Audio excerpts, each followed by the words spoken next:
SU medical emergency. SU student Billy Fletcher has a lot on his plate.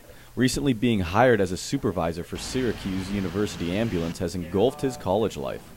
I total around 35 to 45 hours per week in SUA. Billy works for the student-run ambulance agency as the head student supervisor. This means long hours and little sleep. It's definitely tiring at some times, but you know, your body gets used to it. You're used to not always having enough sleep. You go to class exhausted, you're chugging coffees all day. Coming to Syracuse freshman year, Billy was looking for opportunities outside of the academic buildings. And I always had a passion for community service, so I thought this was an awesome way to kind of do hands-on community service on campus. Most of Billy's job involves facilitating, overlooking the entire department to make sure everything is running smoothly. All the supervisors have to be covering a shift, so that 24/7 there's always an on-duty supervisor here.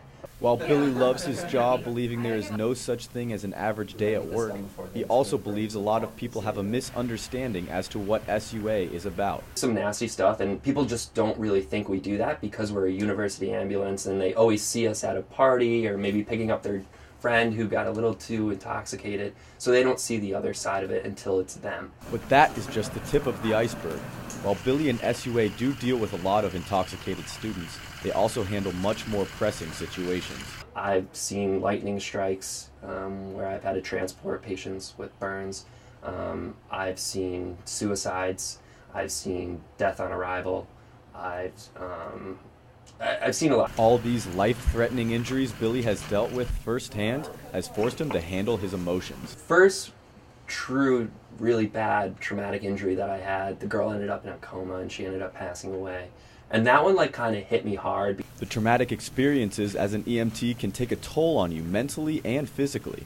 Billy thanks his coworkers for helping cope with his stress and emotions. But luckily, we have such a good family atmosphere here at SUA. There's always someone that you can go and talk to. This whole experience has taught Billy an enormous amount of communication skills he can use later in life. It's the way you can interact with people and size up what they're feeling and what they're going through, and then be able to somehow relate to them to get them to calm down. It's something that a lot of people aren't necessarily trained in and haven't had experience with. While Billy does not see his life as an EMT as a career, he hopes to someday settle down and volunteer at a local EMS agency later in life.